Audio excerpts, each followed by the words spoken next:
I think it's very interesting, and I start thinking about it in terms of the way in which it will potentially transform public space, and the idea that you would concentrate activity.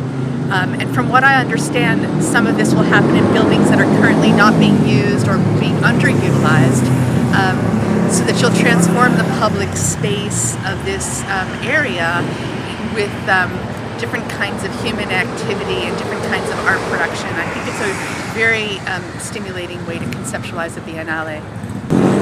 Well, I think art is always in the mix of radical change, and I have just recently been thinking again about the Paris Commune and the way in which artists and artisans were so central to that experience and to thinking about that experience, and the idea that art shouldn't be separated from the people or from the political process, and that the people in the political process shouldn't be separated from art is really a critical dimension of this. And I just wonder, what kinds of new forms of art can be produced in this conversation. I don't have an answer to it, but I know that's the question on the table, and I think it's the right question on the table. On a practical level, the rethinking institutions is the most difficult. It's the biggest problem we have in front of us, and the question of how alternative economies can have a conversation with the institutions so that they can change those institutions, and how people within institutions can engage in that change, and how people without can demonstrate and put pressure to. Though that's obviously, to me, the most difficult question on the table in a political sense. In a personal sense, it's the performative in the political, because I'm not an artist and I don't think in those terms, and so I'm very eager to see what it is that people will say and do in that session. Well, the first thing I have to say with all humility is how well everybody speaks English and how easy it is for me. I don't speak any Greek, and I apologize for that. And I expected that I'd have to learn some quickly, but as it turns out, everybody speaks English, so thank you.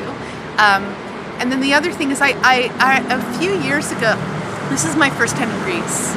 I spent a lot of time in other countries of Southern Europe, but my first time in Greece.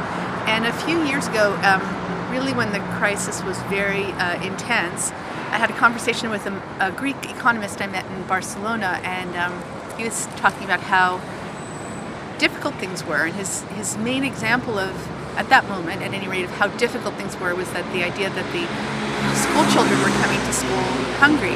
They hadn't had breakfast, and the teachers were mobilizing to feed them, which is touching and significant.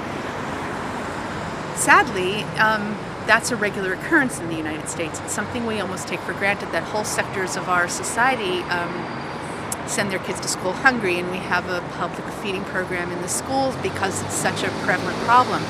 So I think one of the most dynamic forces for me that I see here is the degree to which you don't take brutal inequality for granted. I think we do in the United States take brutal, we may not like it, we may criticize it, but in a certain regard we assume it will exist.